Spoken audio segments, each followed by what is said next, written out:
Nou, dan begin ik met de voetmassage. Eerst even contact maken. Leer je hem hiervoor? Ja, wij doen verpleegkunde Ja. op de Friese Poort. Ja. En nou, we hier van een lerares die zelf voedselmassage, die lerares. Voetreflextherapie. En daarvan hebben wij geleerd om voetmassages te doen, want dat kan best lekker wezen dat mensen een soort pine hebben. Nou, toen waren we bezig met een Serious Request op school en ik dacht, nou, ik heb zelf ook wel een actie dan. Dus ik dacht, nou, dan doen we dit bij de A.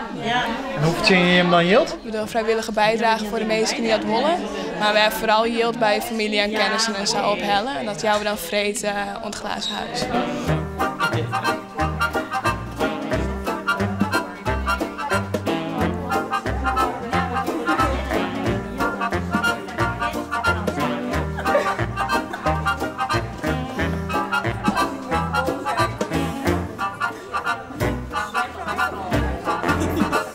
Is het soms dan een beetje vies om dan hier zien filmen?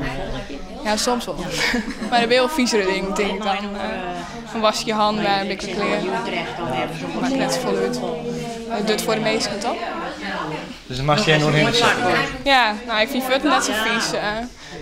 Maar de gehoorde dingen die wat viezer binnen dan dit, denk ik dan. Maar hoe is het dan mee om? Ben mee om. Nou, als het vieze dingen dan was. Ik moest nog een beroep kiezen, denk ik. Zo, en dan ga ik eerst even een beetje loeken. Onder jouw voet. Voorzichtig. Ja, doe het voorzichtig, ja? Nou, ik heb vroeger polio gehad, toen ik hier weer. Ik ben niet bezig zwaar geweest, ik ben in Leiden opereerd. En ja, dan krijg je een slijtage onder de goede voet. En toen heb ik een beencorrectie gehad en 3 keer een nijknibbel. En 4 keer rond bot opereerd. Ik heb verschrikkelijke pijn gehad. Maar ja, dat is een heel complex verhaal. Ja, zeker. Maar ja, nee, ik denk altijd maar van, het zal altijd ik wel eens een keer goed komen. En ik ga er nooit meer vanuit. Dan denk ik van, nee, mijn hoop laat ik niet varen. Nee, beslist niet. Want als ik mijn enkel verstook, dan denk ik al van, nou, waarom ik? Nee, maar ik bedoel positief. En dat zit in mij, denk ik. Zo ben ik. En dit helpt dan wel?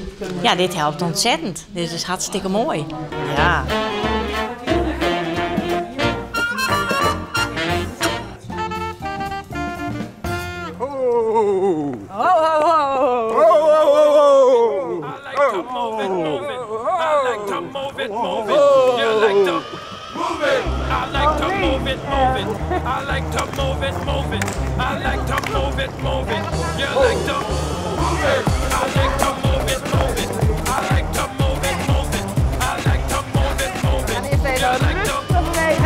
We zijn ook niet met 1 kerstman gekomen, maar komende zaterdag staan er hier wel 1000, denken wij. Allemaal voor Serious Request.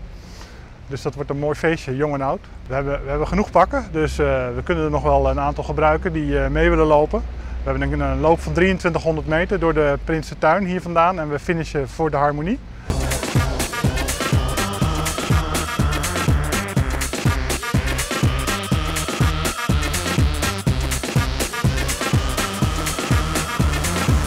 En wat voor plaatsje kunnen wij nu verwachten? Want het wordt je sowieso druk in de stad. Er zullen een heel soort mensen die komen hier natuurlijk naar de auto om dat glazen huis dat achter jou zit als even te beginnen. Wat zeggen die 1000 christman die het zo maar hier en heen verlenen? Ja, ik denk dat het, nou ja, iedereen is natuurlijk eerst heel gespannen voor de loop. En nou ja, vervolgens, als na de loop, dan zwerft iedereen uit over de stad, denk ik. Dus dat wordt een, nou ja, een mooie rood lint van enthousiaste kerstmannen.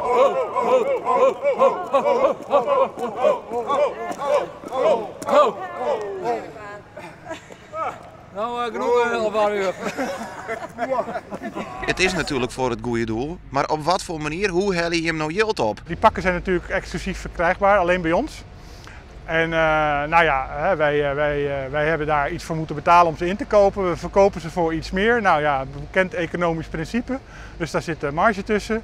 Daar halen we geld mee op en we hebben heel veel geld opgehaald bij sponsors.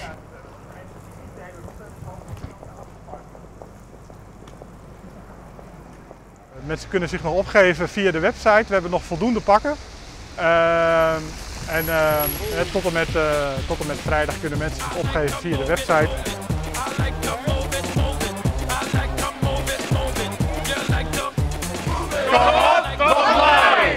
I like to move it, move it. I like to move it, move it.